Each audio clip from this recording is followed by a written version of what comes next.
California secede from the United States? That is our topic today. Now, folks, we've actually seen a lot of this already popping up in mainstream media. This is not something that's coming from your conspiracy theory outlets. This is not something coming from the far reaches of the internet. This is something that we are reading and seeing within a larger strategy to put pressure on Donald Trump, should he attempt through the courts or through any number of mechanisms to be the one inaugurated on January 20th, 2021.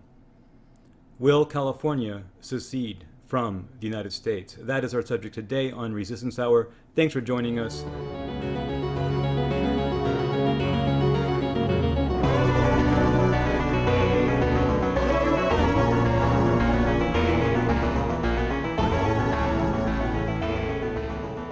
Now, we're going to begin today by showing you and reading from some of the major articles that have been written about this. Now, I am convinced that this is part of a larger strategy to create a constitutional crisis on top of a constitutional crisis that we will be seeing really in the next few weeks at most as we near Inauguration Day. And as we know, Jack Dorsey on Twitter is already saying that they are prepared to recognize Joe Biden as president on Inauguration Day, assuming, I imagine, that he will be the one who is inaugurated, unless they are planning a separate inauguration ceremony to simulate reality that all the mainstream media will be covering. Meanwhile, Donald Trump is actually being inaugurated constitutionally by the Supreme Court. I guess it's the Chief Justice in a Rose Garden ceremony. But nevertheless, we are absolutely on the precipice of what many have been calling a civil war. Now, that's not what I'm calling it, and I have written such, but for all intents and purposes, we have to look at what the mainstream media is doing and saying, what they are saying about it, not the conspiracy theorists. This is where we are now at the end of 2020 in what Joe Biden has promised will be a long, dark winter. So, folks, let's dig in. We're first going to look at this article from the New York Times. It's from April 14th, 2020.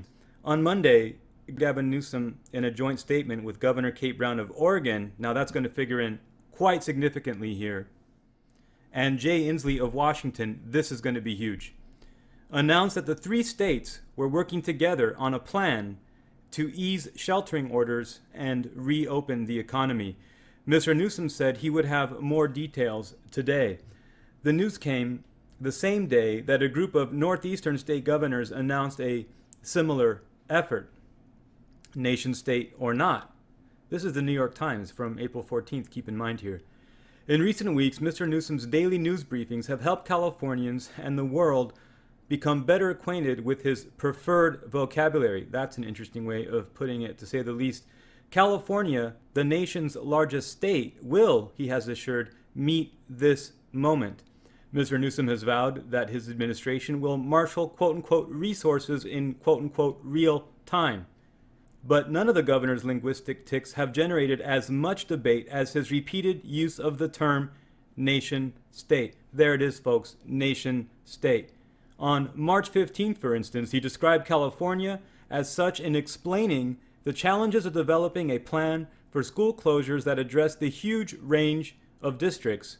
Quote, "We have to meet the needs of all our diverse communities," he said. Quote, "in a nation state," there it is, "with 6+ million children." And on April 7th, he told MSNBC that a huge deal to buy personal protective equipment for workers across the state, including 200 million masks per month, was made possible by California's enormous purchasing power, as you guessed it, a nation state. Now, let me pause here just for a second, because there's more to that part of the story right there, which may figure in tremendously. Now, it's been raised, of course, that California can't secede. That sort of issue was resolved in the Civil War. Now, there's another article that ran previously that we will get to in a moment that actually explained this from a constitutional point of view, from a constitutional perspective, that's really looking at revisioning or revisiting, rather, the outcome of the Civil War in the middle of the 19th century. So Now, what we know about California's enormous, so-called enormous purchase directly was that it was from China. Now, this ties in directly with people who understand.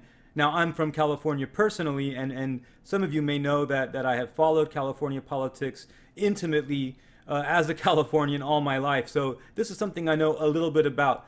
Pelosi is deeply tied in with Chinatown, and the two largest Chinatowns in California are in Los Angeles and San Francisco.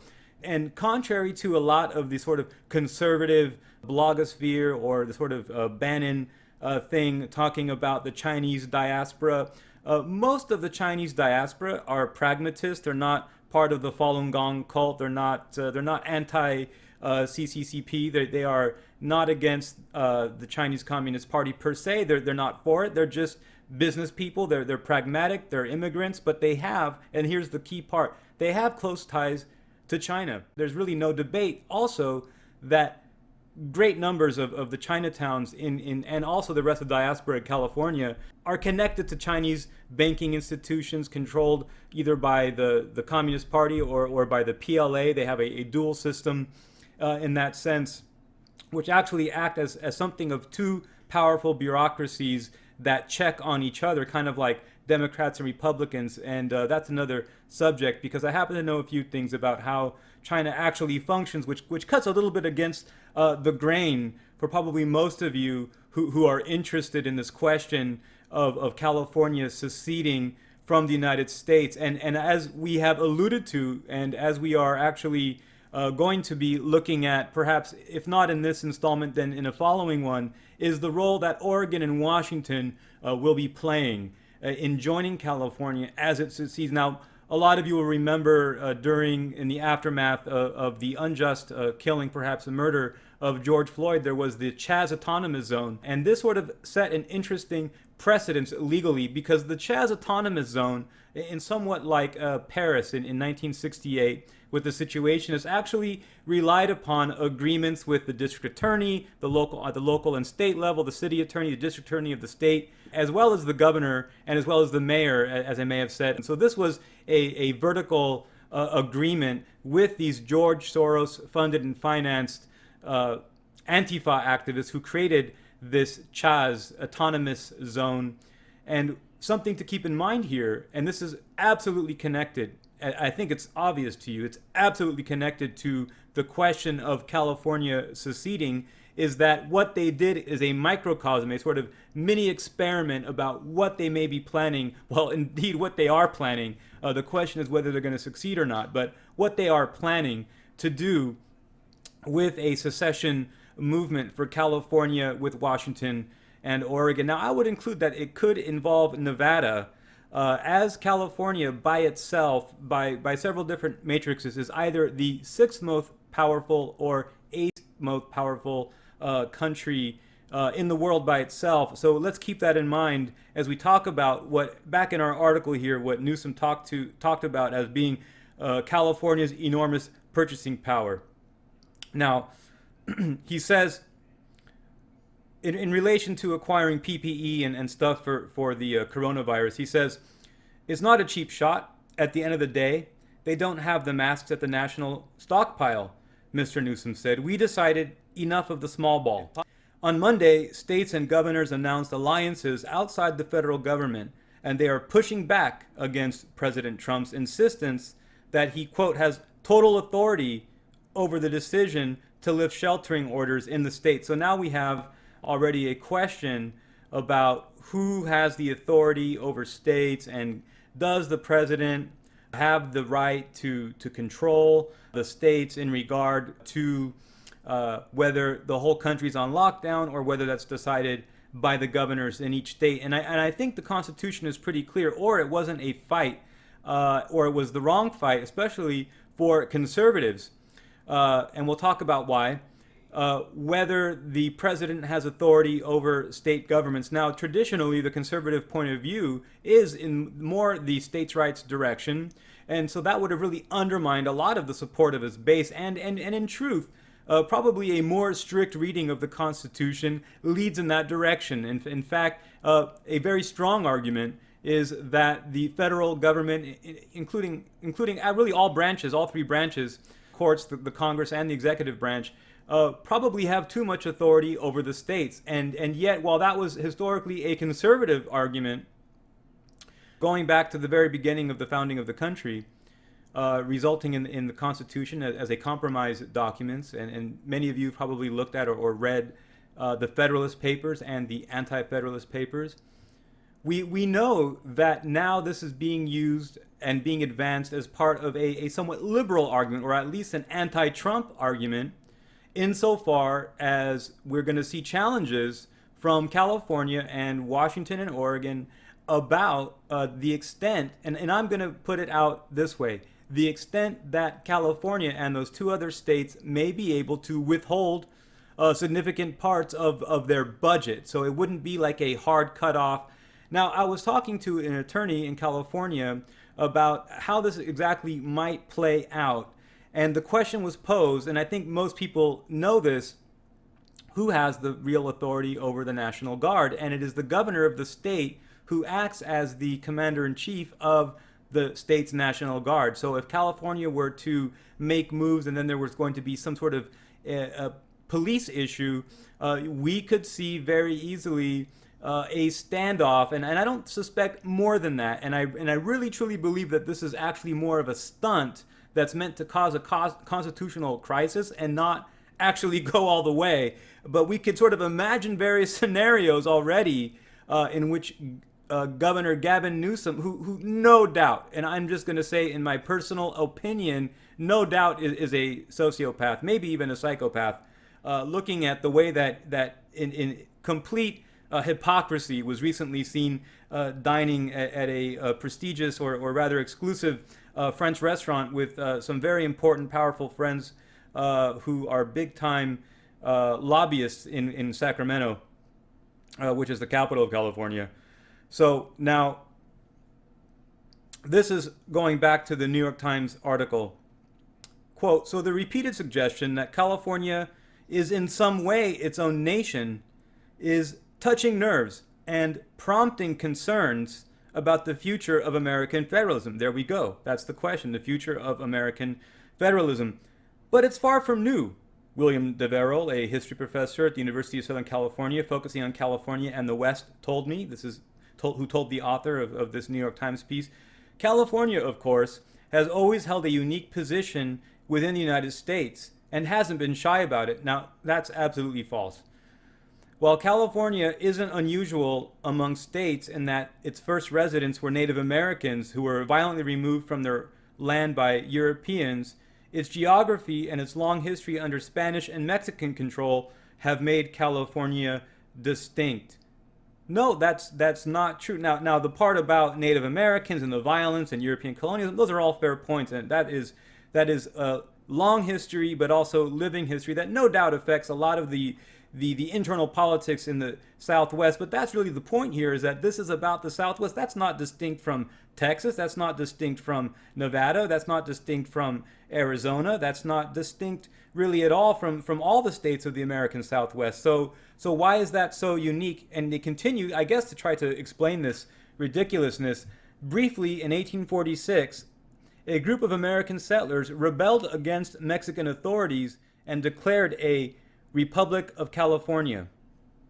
Well, those aren't Native Americans who made that rebellion. Now, I know there were numerous uprisings before the Mexican-American War, but those were people against the Spanish authorities. But American settlers really has nothing to do with the Native American / Mexican component. But that's very strange, because you can see that they're trying to inject this social justice narrative, like if California separates, that this is maybe even like reparations. But they quickly jump back to reality to remind you that it was American settlers who rebelled against Mexican authorities, not Mexicans and Indians who rebelled against Spanish authorities. That would have been the social justice angle to pursue, but that's not in fact the real history. It continues. In September 1850, California became a state. Mr. Deverell says, The historian in me wants to go back to the days of the gold rush and the notion that California was so far beyond the reaches of the Union itself. Why does that historian in you want to go? Why does that historian in you want to go back there? That's, I mean, it's one thing to explain things positively, in the sense of objectively. Another thing is to sort of include this normative desire. This is a very dangerous historian in terms of the context of the present crisis that we are definitely in. It continues, more recently, in the late 1960s, California pushed for many of the environmental regulations that would eventually become federal law. And during the AIDS crisis, California's activism was far ahead of the... So now what they're trying to do is establish that California is really its own nation state, and they're doing it by some twists and turns. They tried to make a social justice move there that didn't quite land for reasons I've explained. Now they're trying to say that California has been the sort of the patient zero of many new legislation that would later take form. Well, that doesn't mean that California is its own country. It just means that that's where a lot of new things that had been planned actually by larger institutions that are much larger than the state of California used California, because a lot of its voters were liberal and they could get that legislation through, to be in the vanguard of a lot of changes in policies that we would see later on in the rest of the country in the 70s, 80s, and 90s. But those are changes that increased the culture war. Those are changes that really set the tone for the new American politics, which has bubbled up into this red state versus blue state situation that we see today. So this is something I'd really caution people about buying or believing hook, line, and sinker. It continues, still in the Trump era, the divide between California's leaders and the federal government has become wider and more explicit, and the response to the pandemic has made it even more stark. The article continues, the union is set up with this glorious tension, Mr. Deverell said. Mr. Newsom's description of California as a nation state, ding, ding, ding, is a recognition of that tension. This is the tension that they have created themselves. This is the strategy of tension. I'm actually in between flummoxed and impressed and surprised that they have used the term tension, because we all know that in the color revolution and coup tactics, in the whole playbook, is the strategy of tension. The article continues, still the question of whether California is a nation state doesn't have a clear answer, said Henry Brady, dean of the Goldman School of Public Policy at the University of California, Berkeley. Here's some homework, folks. Why don't we look into who Henry Brady is, and as well this Mr. Deverell.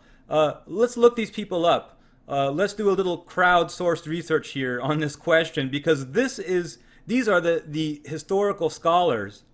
when the trials happen, when people are brought to trial, when this goes before the courts, these are the public policy experts and the historians that are going to be rolled out to testify and to give their enlightened opinion, that there's really no clear answer to the question of whether California is a nation state. Now, I will say that in my past research, about 5 or 6 years ago, I wrote an academic peer review article about the tensions and the disintegration of the United States. And one thing I pointed out, besides the fact that about 40% of the population were libertarian and about 45% of the population are socialists in the United States, is that about a quarter of Americans on average want their state to leave the United States. However, that number jumped significantly to about 30% in states like Texas, California, Nevada, and Arizona, and it was the smallest, about 1/5 or 20% in states like New Hampshire, Maine, and Rhode Island. But those are pretty tremendously high numbers of people who want their state to peacefully leave the United States. And this was before the rise of Trump, so this was during the Obama administration.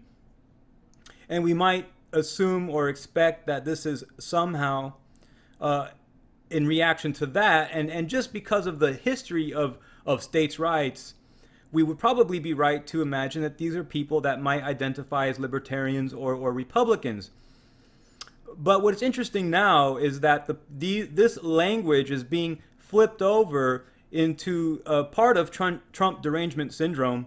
It's being flipped over into being part of never Trumpers in Republicans as well. We will find out, because I think this is something that's going to have a bipartisan support in the bicameral system in California.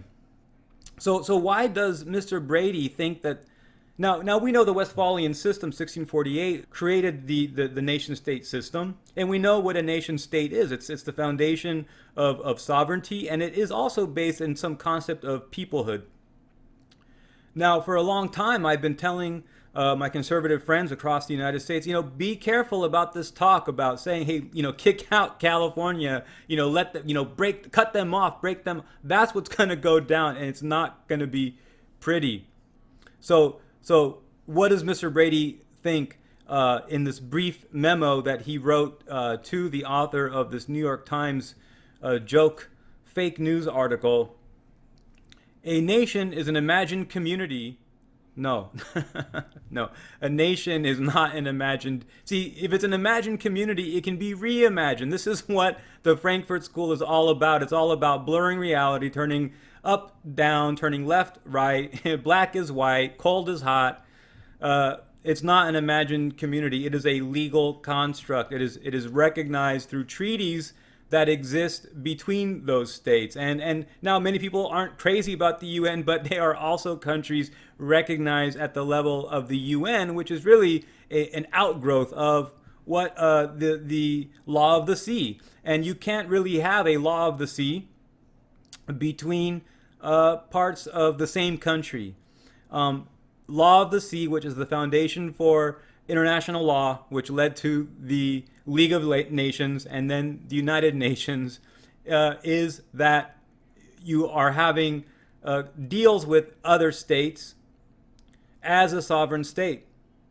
Now, that might mean you have your own currency, you certainly have your own military, and these are the things that I started talking about at the beginning. Would China be involved in helping to establish a California currency? Could Newsom increase the fighting potential and of the National Guard? Because those that would be supporting Newsom are the same as those who have been funding BLM Antifa. We're talking about Action Blue, Democracy Alliance, George Soros, a lot of these larger supranational organizations backed by big tech, backed by big finance, probably backed at a certain level by the same banks that underwrite the IMF, right? And so we know what's going on around the world with the IMF.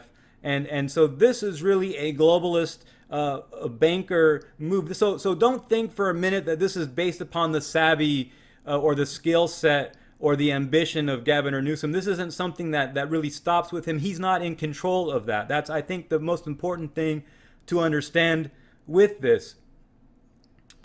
Mr. Brady says, a nation is an imagined community of people that typically share a language, territory, religion, or culture, he wrote. But there are exceptions. So now I guess he's the he's the Pope of international law. And furthermore, California's embrace of diversity itself constitutes a kind of shared culture. Talk about fuzzy, folks. Talk about fuzzy. Mr. Brady wrote that there is nothing wrong with using nation state colloquially if you also allow that states like Texas or New York could claim the same. Yeah, there's nothing wrong with I'm an astronaut.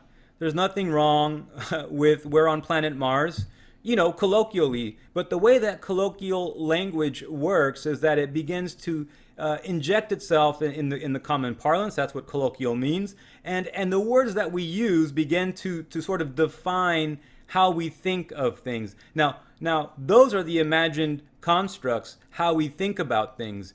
But it's putting the cart before the horse to say that a nation is an imagined community. No, a nation is a legally recognized entity that is sovereign, that has a standing military, oftentimes its own currency, and so forth. And more part of that, as they said, are things like language, territory, history. Well, they don't say shared history. That's interesting. But it is shared history and culture. But what's very interesting here is that it doesn't start, it's not that a nation is an imagined community, but to change a nation or to create a new nation might begin with reimagining a community. And so this is the language that we're seeing. So what they're doing is they're taking something that are the steps of establishing something, putting that before the horse, that cart before the horse, and saying, no, this is actually the way it works. Nothing is reality in the first place. Everything is whatever we imagine it to be. So there's nothing wrong with using the term nation state colloquially. They know damn well that it goes the other direction. It's how we start to use these words that will ultimately result in a referendum, in a secession, and things like that. They're just trying to soft pedal it. They're trying to massage that in. So be careful of this type of language, folks. Now this continues, and I think this is a great article, and there's a reason that I've gone through and read the whole thing, and we're dissecting it point by point, because there is absolutely a plan for California to leave the United States. Make no mistake about that. I've written about this, and I may share some of what I wrote about that to kind of help connect the dots, but I think we're doing it so far here pretty well. The article continues. Nevertheless, he cited the Viscount James Bryce, a British historian, who wrote in 1887 that California is, quote, a state on which I dwell the more willingly because it is in many respects the most striking in the whole Union, and has more than any other the character of a great country capable of standing alone in the world. Well, if Viscount James Bryce thinks so, then they should just sign those secession documents straight off and send them forward, and see if we can replicate the crisis at Fort Sumter all over again. Mr. Newsom on Monday said he favors the term because it adds a sense of scale and scope when you're describing a state that has the fifth largest economy. Oh, it's moved from 8 to 6 to 5, and a population as larger than roughly 20 other states combined. He didn't say how the conception of California as a nation state is shaping its relationship with the federal government, but he said he believed people had been, quote, a little literal in their interpretations of their language. Is he criticizing people for literally interpreting what he's saying? Is he criticizing people for literally interpreting that he's called it a nation state? Oh no, we're supposed to, backpedal this. We're supposed to refer back to the explanations given by Mr. Brady, who says, no, it's meant colloquially. You see, we don't mean this literally. But as we shall see in the next article, that certain arguments are being advanced far beyond any sort of backpedaling or revisionism to sort of soft pedal this can make it seem. Mr. Newsom said that California is a place defined by its bounty of resources and culture and by its resistance to one-size-fits-all governance. So describing the Golden State as something more than another United State is a, quote, point of pride. Now, I am from California. Our flag is Republic of California. I have to be forward with you, and I've always liked the idea of independence for California. Now, I've been a long time opponent. Mostly, this is what this is based in. I've been a long time opponent of the endless wars, the forever wars, the never-ending wars of the United States. Many good people voted for Barack Obama. His promise was that in the first 90 days or 100 days that he would withdraw all forces from Iraq and Afghanistan, and that is not something that happened. And that in fact the United States has been controlled. We have as people know, a private banking system that calls itself the Federal Reserve. It has the full authority to print money. And my idea of an independent California was to break out of the banking system, was to break out of the Federal Reserve, that you would have a country that with such tremendous wealth would be able to focus on things that were at least important to me, and I think many people, issues of healthcare, workers' rights. We're talking about the rights of labor. We're talking about reducing the power of big tech, reducing the power of big pharma, reducing the control by the federal government. But insofar as that federal government at the level of Congress and Senate, the military-industrial complex, the Federal Reserve is controlled by special interests, and not special interests in some small way like the police union or labor union, but we're talking about of course, finance capital, the big boys, the white spats boys, the top hats, the back room. This is really the fact that the United States has never really broken out of that age of being ruled by the robber barons of big capital, of big business. These tycoons, these oligarchs have absolutely ruined the United States. They've driven millions and millions of people into poverty, and we saw that just so starkly and so clearly with the 2007 housing market crisis, with the too big to fails and the bailouts, and nobody was helped, nobody was bailed out but the banks. And then we saw that again very similarly recently, just last winter, with the so-called crisis, which I just really think very, very much has been a manufactured crisis. But let me just get back to this point about California in our discussion. So there are definitely a lot of truths here that California, I don't think is unique. I think that the same constitutional argument that would apply to California would apply to any other state. Do states have the right to leave the union? I would say probably not. That this was resolved with the Civil War. Now, I don't know. What are your thoughts? Let me know. But I have historically supported, for the reasons that I explained, that states like Texas or states like California, could be their own countries. But the reasons that I gave are the most important. This is the opposite. This seems to be that the United States has a president which is either going in this direction or is making it look like he's gone in the direction, insofar as it's been perhaps maybe a very large psychological operation being played upon the citizens of the United States. But if we just assume that at least some of the appearances are based in reality, I mean, certainly that vitriol from the fake news, the mainstream media, the hatred that this president receives, the fake news that just completely ignores all the things that he says and just puts words in his mouth and makes things up. They don't even cover any of his policies. We're talking about that, in fact, he has placed metal currency proponents to fill seats in the staff of the administration, the Federal Reserve.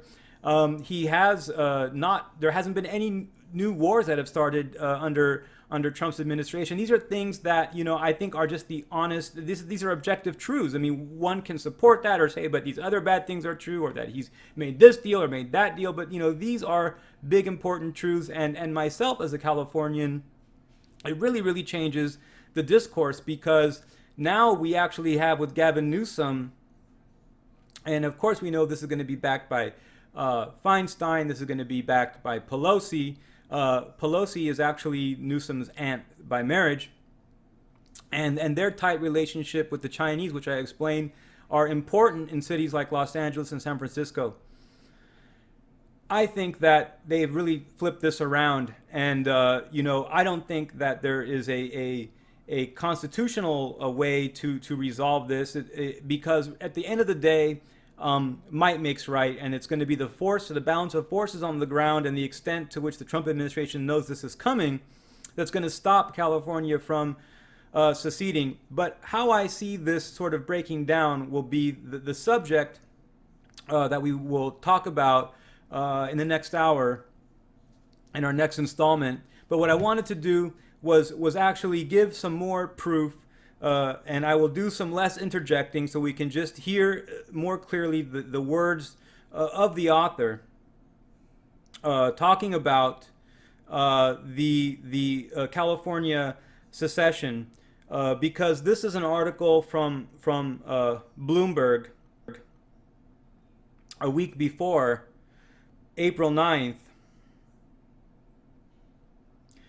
Gavin Newsom declares California a nation state. Look, there it is, folks.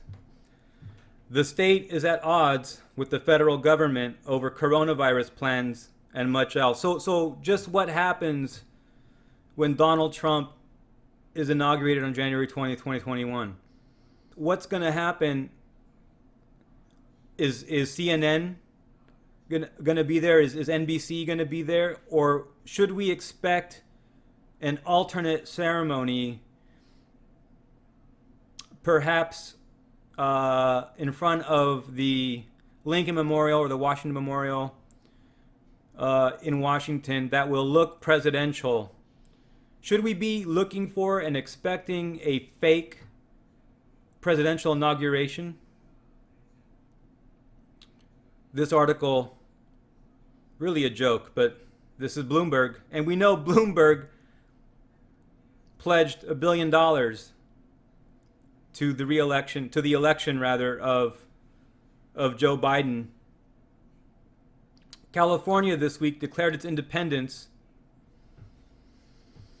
from the federal government's feeble efforts to fight COVID-19, and perhaps from a bit more. The consequences for this fight against the pandemic are almost certainly positive.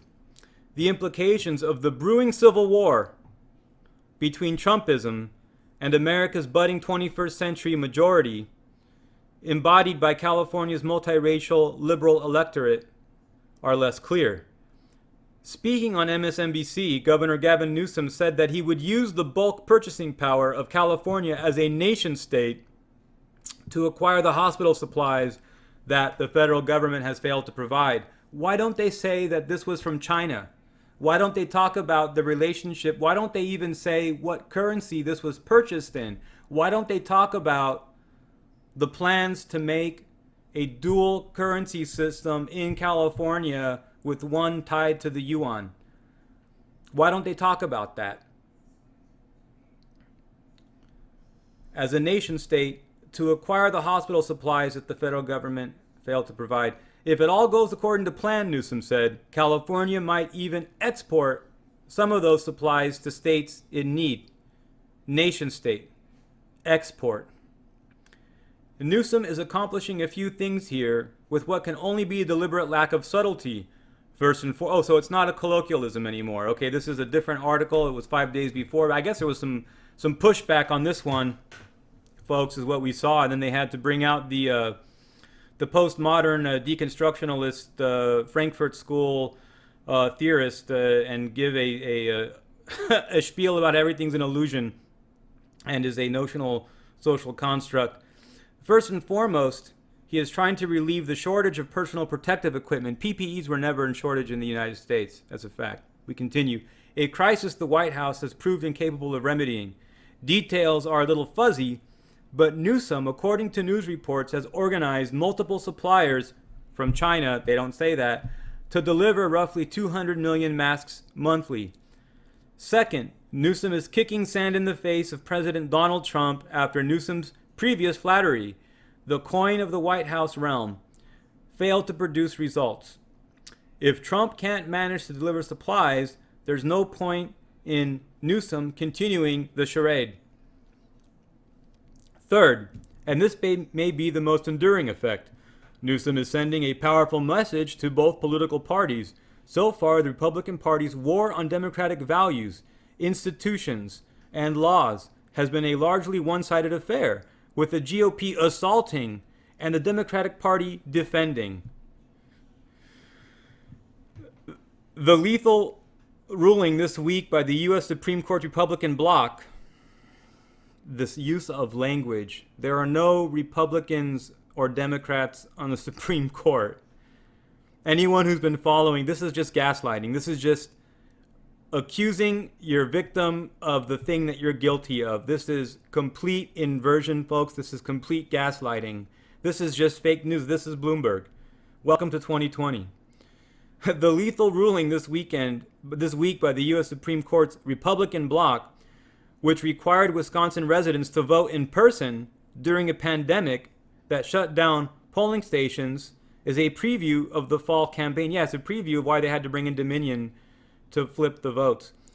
The GOP intends to restrict vote by mail and other legitimate enfranchisement to suppress turnout amid fear, uncertainty, and disease.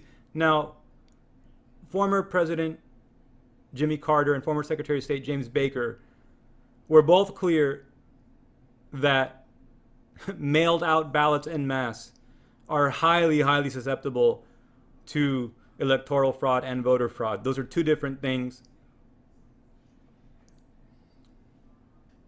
The OSCE voting monitoring, the various international organizations who monitor elections in third world countries and in banana republics always look out for stuffing that voting box with so-called absentee ballots. That's just how it's done, because you can't track this. You have all kinds of problems that arise that you can exploit with a chain of custody.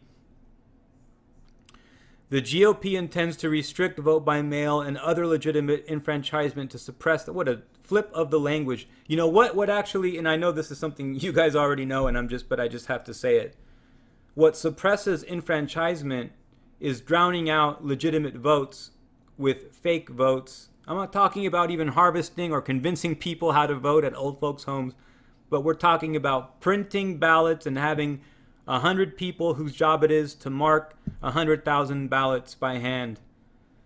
Which is perhaps what we saw in this 2020 election. Incredible. At some point, this civil war, this is the article, at some point, this civil war by other means, with the goal of enshrining GOP minority rule, will provoke a Democratic counteroffensive. I was provoked. I was triggered.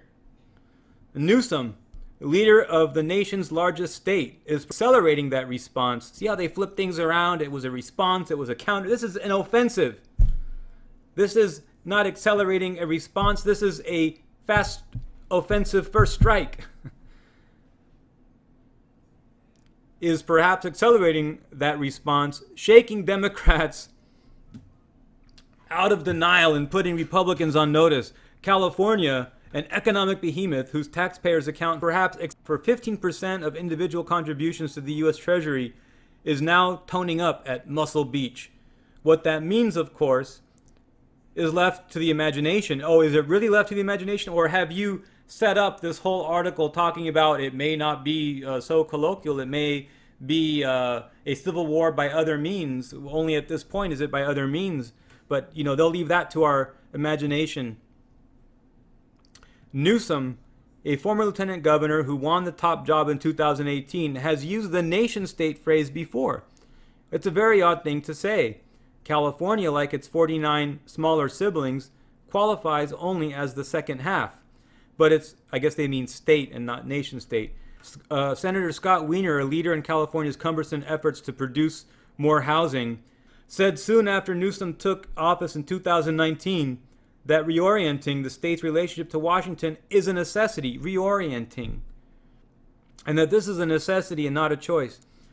The federal government is no longer a reliable partner in delivering health care, in supporting immigrants, supporting LGBT people, in protecting the environment. So we need to forge our own path, Wiener said.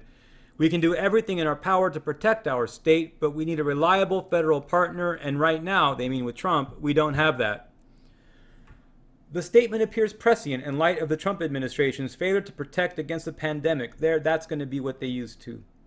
Newsom was the first governor to issue a stay-at-home order on March 19th. That probably is why Trump may have won California, but we may never know that. Though his state is chock full of cosmopolitan centers and rural threats loom as well, California is weathering the virus in far better shape than New York, which has many fewer people and many more deaths. Now, this was just in April, and that did not turn out to be accurate. That was before California did the same thing as Cuomo did in New York, which was order elderly positive people back into elderly care centers and what I guess old folks' homes, as it were, where many more died, because the virus is real. Where it comes from is another question. The virus is real, and it certainly, we're talking people 80, 90 years old, are much more susceptible, especially if they have a pre-existing condition. And many elderly people died, and I would say intentionally, because it's should have known, would have known. When you have that level of negligence, it actually rises to the level of criminal negligence. And as many people know, criminal in most laws in many countries, criminal negligence is not distinguishable from intent. It's not distinguishable in sentencing. It's not distinguishable in the gravity of the crime. Sometimes it is difficult to establish intent. Because intent, especially if you have a great lawyer, is much more narrow. But you can absolutely establish what a reasonable person, by the reasonable person criteria, would have known, should have known, could have known. Should have known is the most important, because they have an obligation to know. So, in other words, people were in the old folks' homes, and then you changed policy. You used the authority of the state. You're Newsom. You're American Psycho Newsom, and you use the authority of the state, right, to change something. That means that you've done the research. That means that you know what the outcomes, could be, the different possible outcomes. Now, it's, I think that a 5-year-old could tell you that if you put sick people with well people, that the well people have a greater chance of becoming sick. So why did they do that if not to increase the numbers? I digress.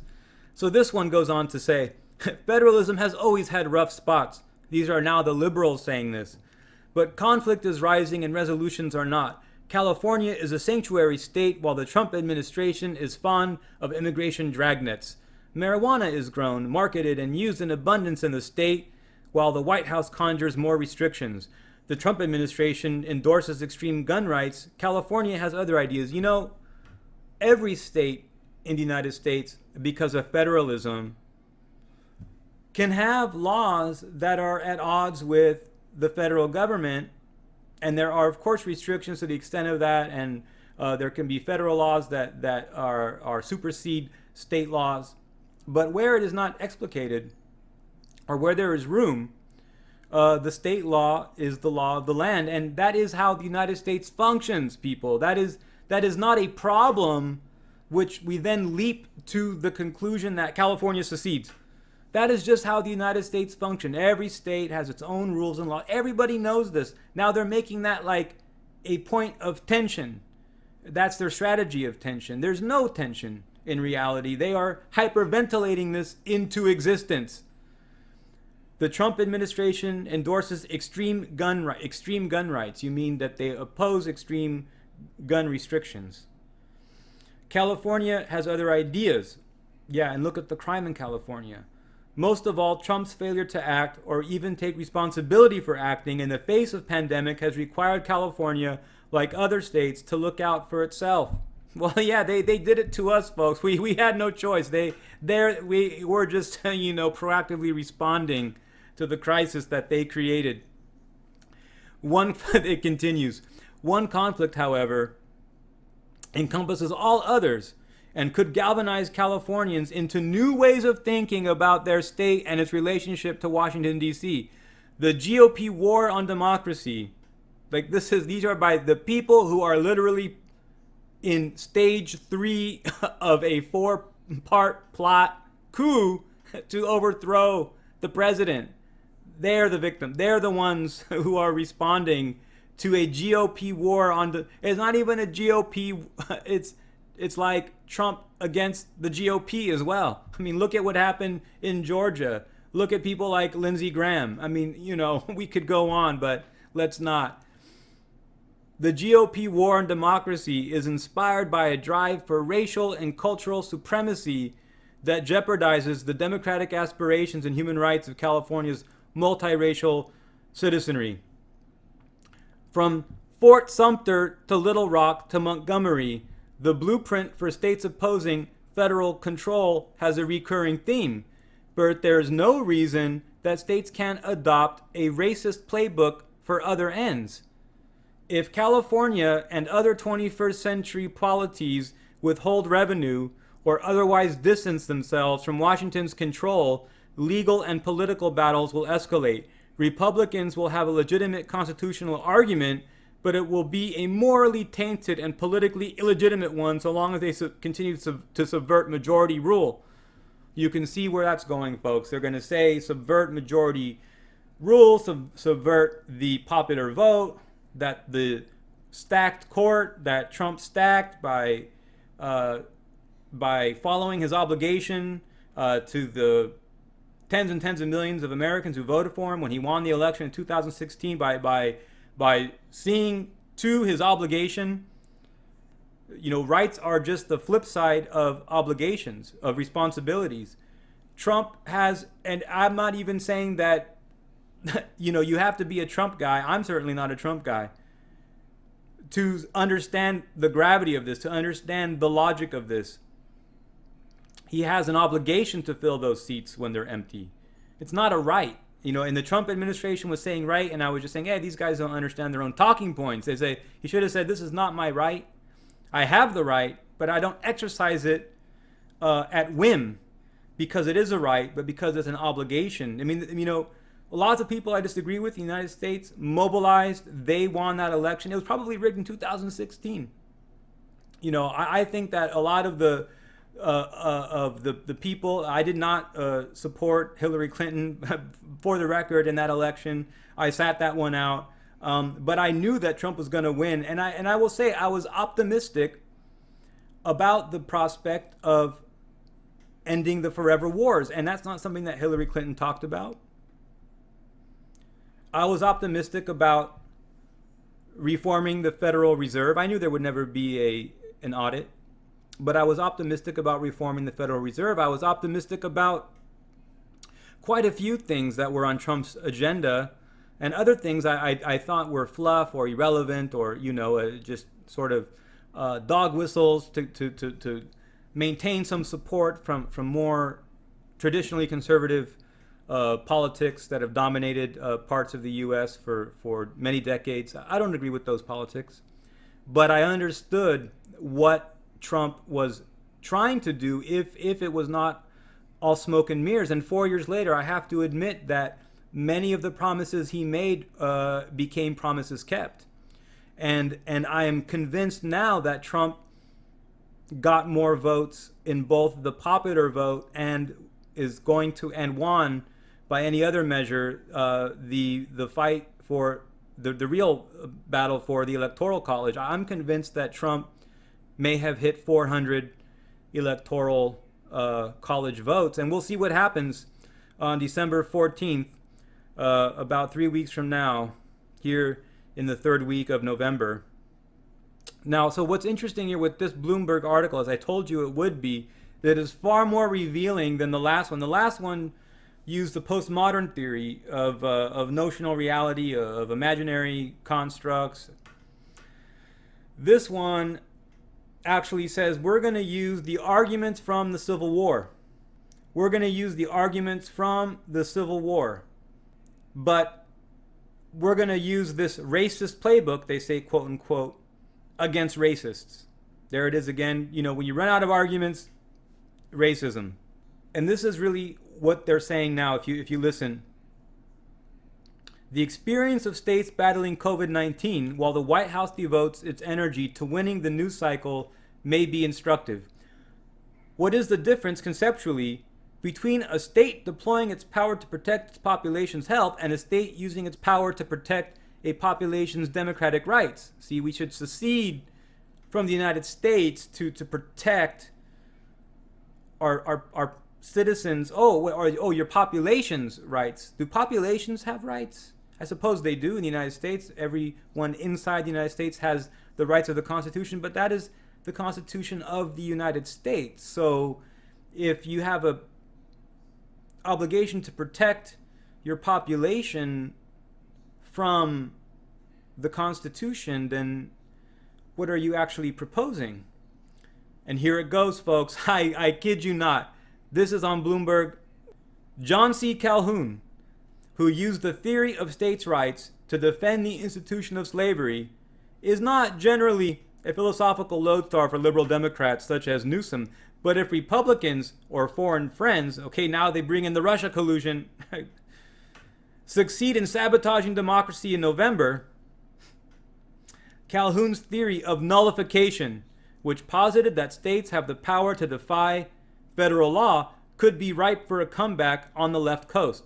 With the heirs of the Confederacy now reigning in Washington, turnabout might be a very fair play.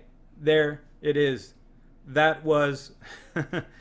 Now we understand a little bit more about the real existing plan. They've set up the arguments. We know that mostly liberals are reading the Bloomberg, they're reading the New York Times. They are setting this up. They are setting up the argument. Make no mistake about that. This is a card that will be played. This is something that will not go away. Make no mistake about that. We are right now seeing the beginnings of what will be a constitutional crisis manufactured by media surrounding everyone exercising their rights to a recount, to expose voter fraud and election fraud. And I will say this, there is a liberal and socialist Democrat argument that is not false. In fact, it is true about historic voter disenfranchisement in the United States, particularly in the South and with African Americans. So as we know, if you've been convicted of a felony, you can't vote. And we know that 1 in 3 African American males has spent time in prison. I don't know if that relates exactly to felonies or if they were misdemeanors that came with prison time. But normally the relationship is felonies. So you have tremendous disenfranchisement. I am not a fan of ACB's view of voting rights. I agree with her view on the Second Amendment. I think that distinction, that the Second Amendment is an individual right and that the voting is a public right, or vice versa, is incoherent. I think that all of the Constitution, all of the Bill of Rights are all important ones.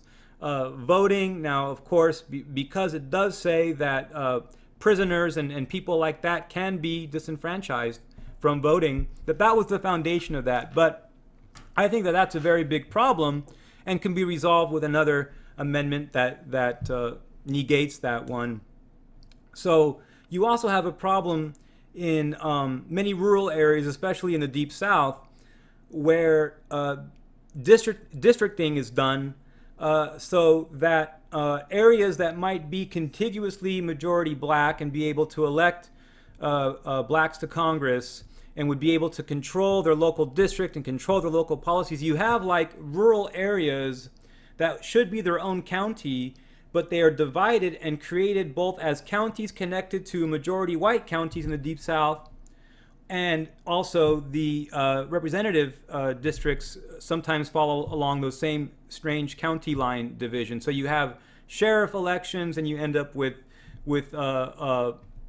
non-representative, we can say, turnouts because of the way the lines are drawn. Also, we have, like I said, that many black men have been deprived of the right to vote or they have lost that right because of crimes they've committed or been convicted of. And, we also know that there are tremendous flaws in the criminal justice system, that African Americans have been targeted. They have oftentimes, it is more easy, especially for white juries, to find or conceive that it's more likely that a black man has committed a crime. It's much easier for district attorneys, for prosecuting attorneys to convince even African American juries that a black person has committed a crime.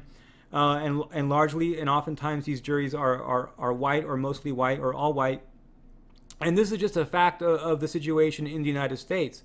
So there is an argument that because this, what they call disenfranchisement, is going on in states that Republicans carry, but you might have enough African Americans that should be able to at least get a senator or more congressmen from the state, or maybe even in some cases with phenomenal elections like when we saw Obama, let's say in 2007, 2008, that these states might flip blue, except for what I've explained. Another problem as well is that now I agree that everyone should have a driver's license or state issued ID in order to vote, and it should be voting in person, and it should be on election day. And I would say that election day should be a holiday, and that any private sector employer is heavily fined for requiring people to come in on election day. I know that it's very hard for people to vote on election day. So this is why we have this early voting and mail-in voting prior to the present crisis. And also what they've done in the Deep South is they have made it very difficult for black people to get those licenses, those driver licenses as ID to then go vote, because let's say you don't have a car. So the Department of Motor Vehicles that issues IDs and driver's licenses will be shut down for budgetary reasons in one county And so you have to travel maybe 50, 80, 100 miles if you live in rural parts of these. I'm talking about Alabama, Mississippi, Louisiana.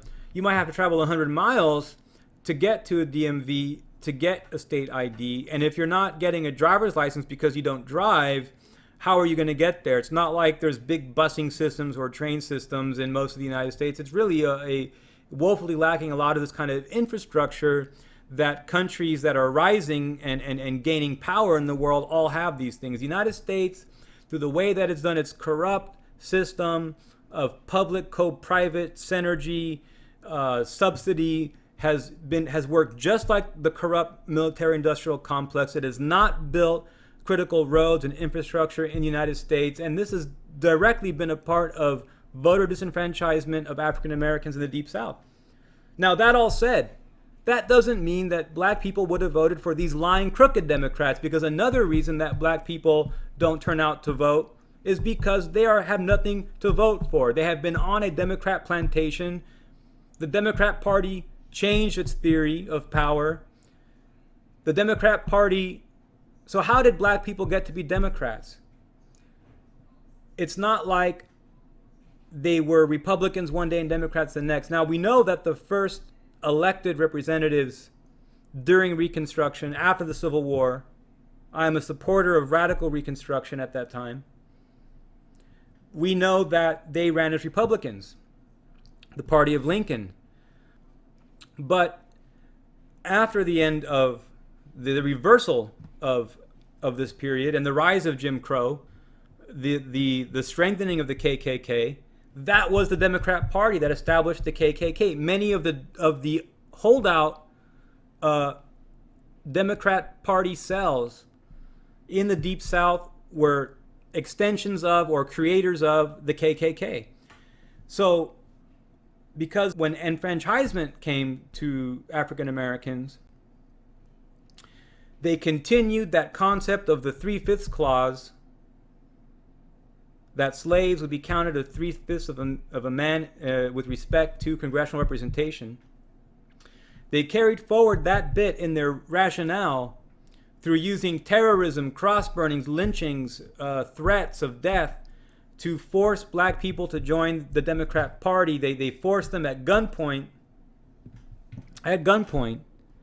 They forced them at gunpoint to the polls.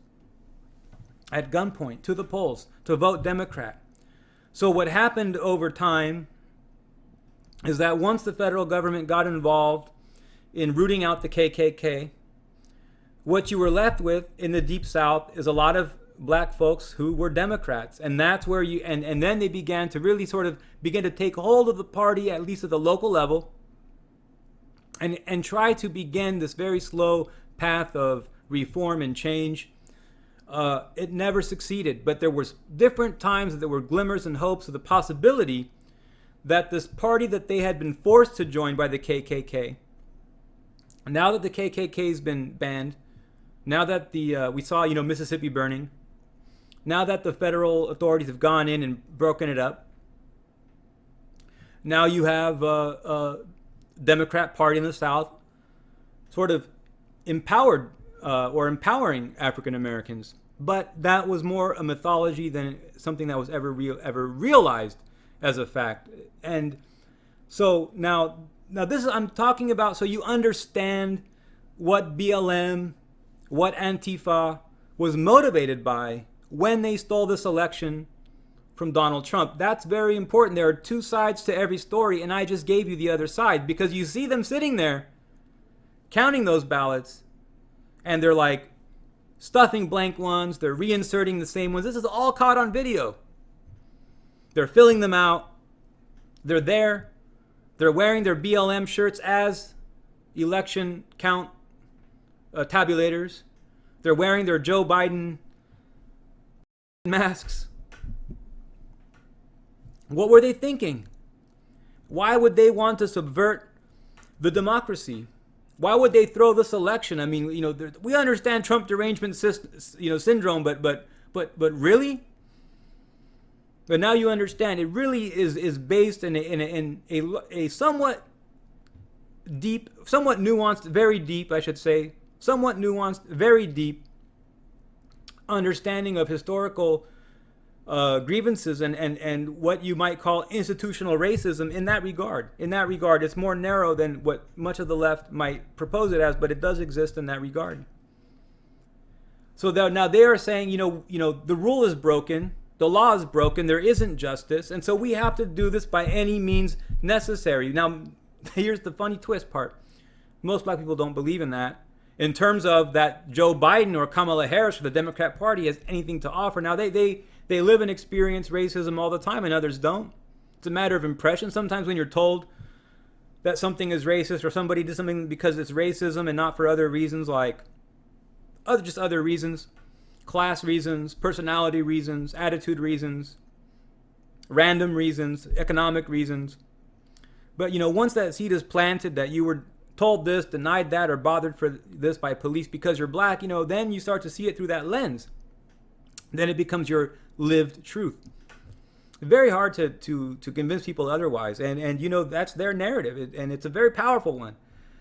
So now we're talking about the Democrat Party, their plan to break California off.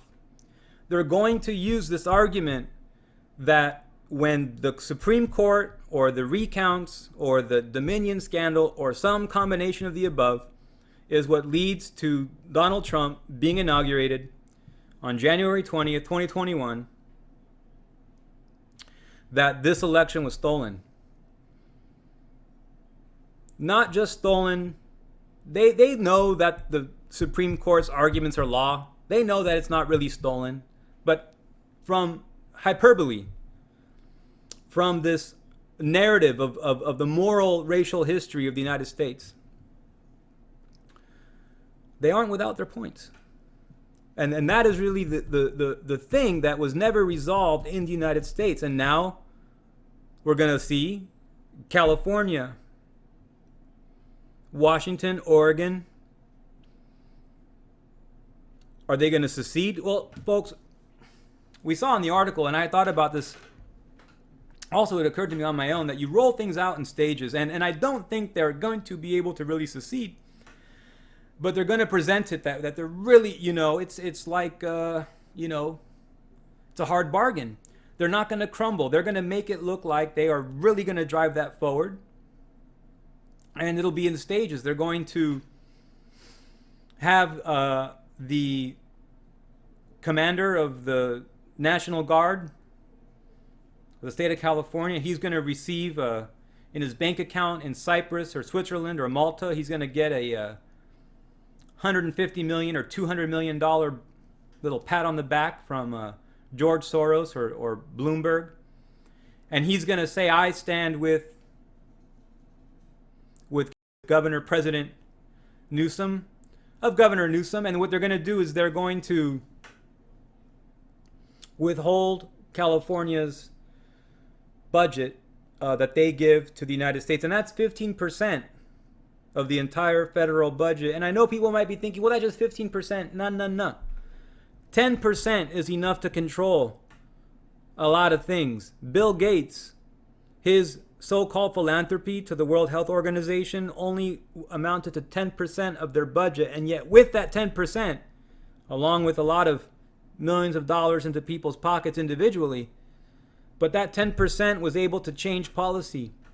That's one of the problems when you have something that should be truly public, should be governed by the republic, should be subject to the will of the people, and you allow these kleptocrats, these oligarchs, these plutocrats to come in, to use their inordinate wealth and to buy more votes than we know that it's one man, one vote. They're really buying votes. So I would say to any Antifa or BLM that thinks that this election was stolen, who did Wall Street support? It was definitely Joe Biden. Who did all the oligarchs who are subverting countries around the world, as agents of the IMF, as agents of the Rothschilds? Who is that? It's George Soros. It's USAID. It's the National Endowment for Democracy. It's these color revolutions, and that's what we're seeing. That's what we're seeing. We're seeing that go down. They're setting that up in California. You heard about it here. If you think this is interesting, if you think this is useful, Please feel free to share this with other people. We need to get this word out to be ready. I'm truly disturbed about this. This is not a conspiracy theory. I'm just talking about what they're talking about. So it's definitely disconcerting. I would just strongly recommend to inform your neighbors and friends about this. We're going to see as we go into January. I'm forecasting right now. I'm going to go out on the limb, putting my neck out. We're going to see this discourse. We're going to see this talk about California seceding begin to dominate headlines. It's going to begin to dominate the news cycle. They're going to paint Governor Newsom like he's some social justice warrior and he has a broad Obama-esque vision for an America that's not Trumpism. They're going to railroad this. They're going to create a constitutional crisis to give the Supreme Court something else to contemplate. You know, the problem is that you have liberals on the Supreme Court who, what they always do is they do use some of the textual interpretation, of course, and then they're also bound somewhat by precedence, by stare decisis. But they balance it. It's called balancing. You can see this yourself. Look it up.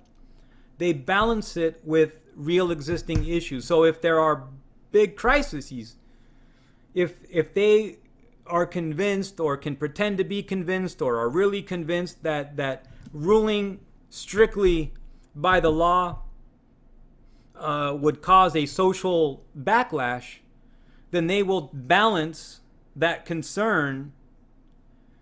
I totally disagree with that. But they will balance that concern with their, with the law. So they will basically balance unlawfulness with lawfulness and then find some 50-50 unlawful and lawful ruling, which is called liberal jurisprudence. It's called balancing. It's very, very strange, especially, but will they consider, what about balancing the interests of tens and tens of millions of Americans who these same so-called philanthropists backed by the IMF, backed by these big bankers that put tens of millions of Americans out of their homes? It's 12 years ago. Are they going to balance that? Are they going to balance that who is financing Joe Biden are precisely those same people? Will they balance that? Maybe there's some argument to balancing, but I think it's selective. Now, I don't want to go too far here because I also have problems with original intent and Scalia's concept, because it's likewise, how literal do you want to be? There are different ways to look at or not look at other forms of literalism. So, folks, we will conclude here. If you like this, like I said, give it a share. This is important stuff to talk about. This is definitely on the horizon. I'm Joaquin Flores. This has been Resistance Hour, and I am signing off.